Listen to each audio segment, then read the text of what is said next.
अहम सुबोधकुमार वियोगी अस्मि।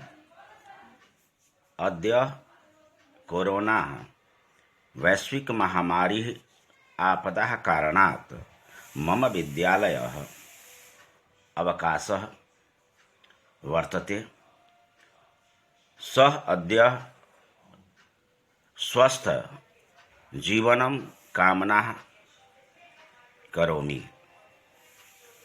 तव जीवनकाले स्वस्थ जीवनम् अहं मनोः कामनाः करोमि।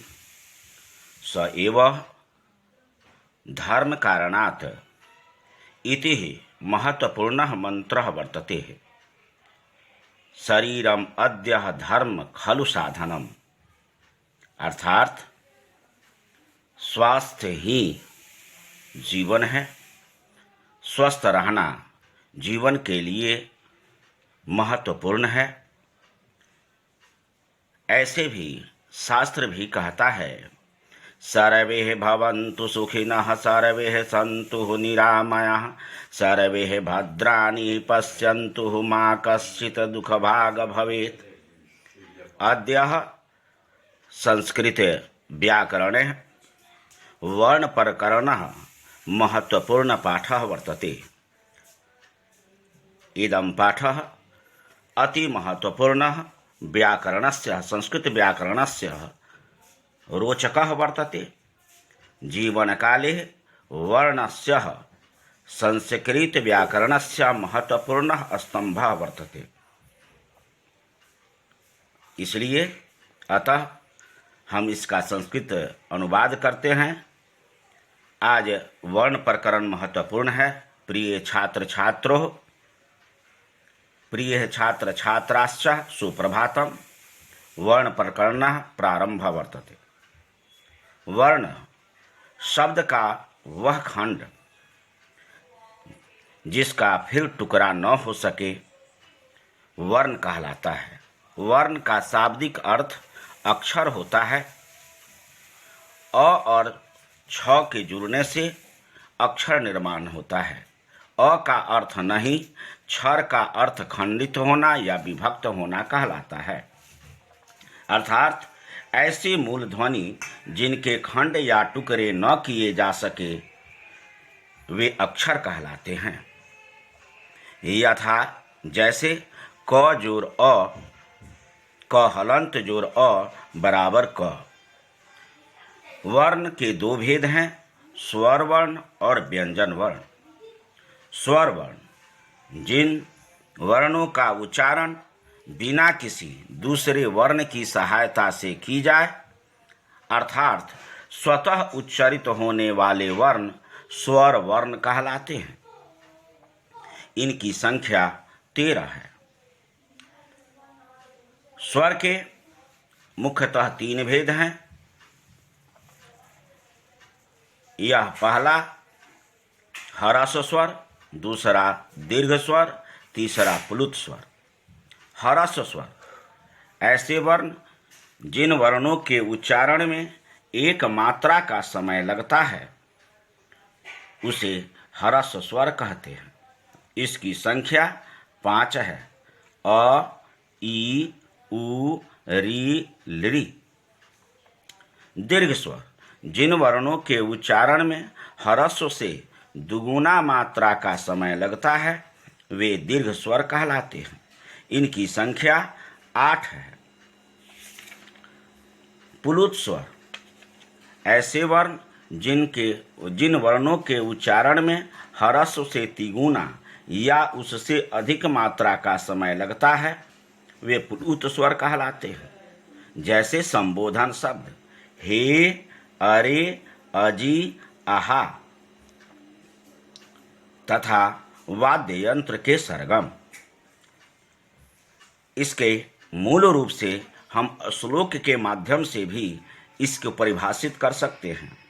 एकमात्रे भवेद ह्रस्वः द्विमात्रो दीर्घ उच्यते त्रिमात्राश्च प्लुतोः ज्ञयोः व्यञ्जनं चार्धमात्रकम्। अर्थात एक वर्णों के उच्चारण में एक मात्रा का समय लगता है वे ह्रस्व स्वर कहलाते हैं। जिन वर्णों के उच्चारण में दुगुना मात्रा का समय लगता है वे दीर्घ स्वर वर्ण कहलाते हैं, और जिस वर्णों के उच्चारण में तिगुना या उससे अधिक मात्रा का समय लगता है वे प्लुत स्वर कहलाते हैं। अब व्यंजन वर्ण, ऐसे वर्ण जिन वर्णों के उच्चारण दूसरे यानी स्वर वर्ण की सहायता से की जाए वे व्यंजन वर्ण कहलाते हैं।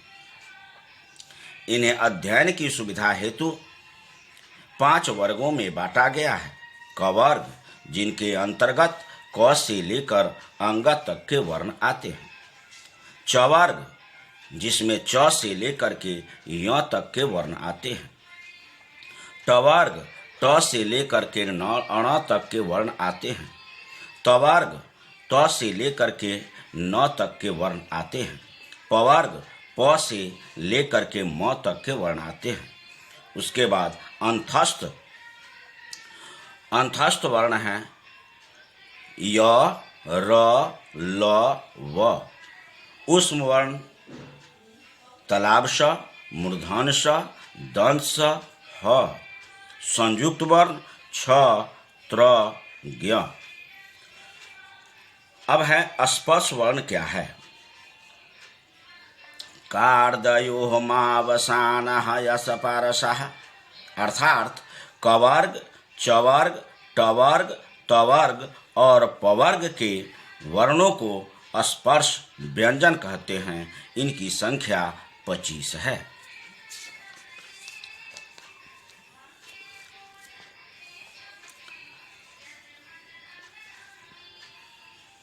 अयोगवाह, अयोगवाह क्या है। अयोगवाह जो स्वर से न मेल हो न व्यंजन से फिर भी अर्थ वहन करते हैं, इसलिए तो वियोगी इन्हें अयोगवाह भी कहते हैं। अर्थात जो न मूल रूप से स्वर हैं न व्यंजन है, फिर भी इन्हें हम शब्दों में प्रयोग करते हैं, वैसे वर्णों को अयोगवाह कहते हैं। इनकी संख्या 2 है, अनुस्वार और विसर्ग। अब इसके उच्चारण, वर्णों के उच्चारण स्थान के संबंध में जानकारी प्राप्त करनी है।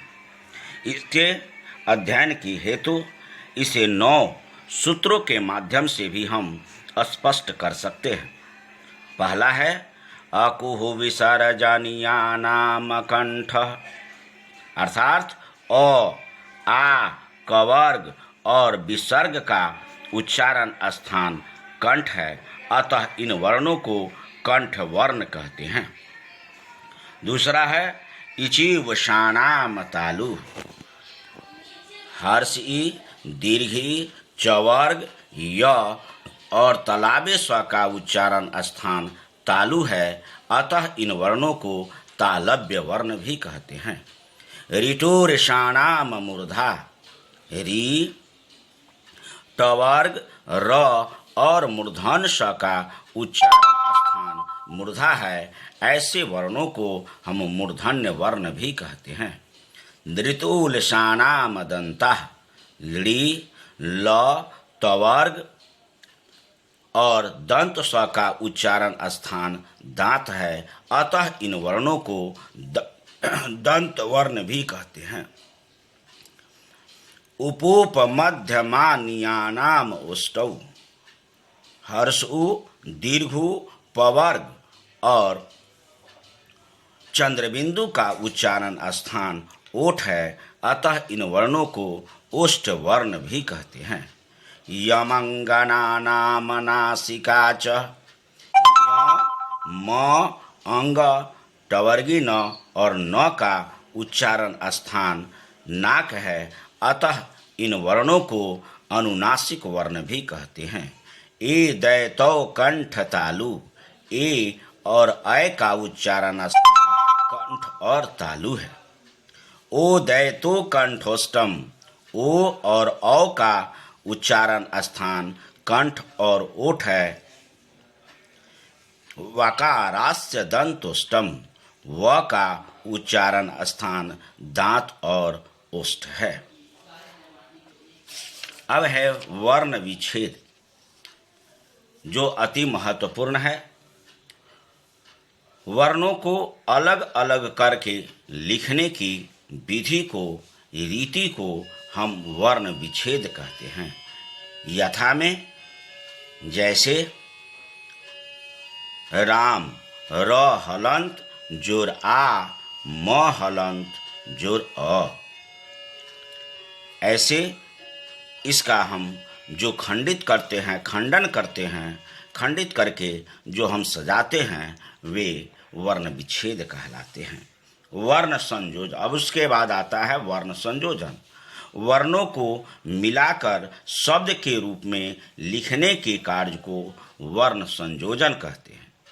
यथा में क्षत्रिय क हलंत जोर मूर्धन्य स हलंत जोर अ, त हलंत जोर र जोर हर्ष ई जोर य हलंत जोर अह, क्षत्रिय। उसके उपरांत वर्ण, वर्णमाला किसे कहते हैं? स्वर तथा व्यंजन वर्णों के क्रमबद्ध समूह को वर्णमाला कहते हैं।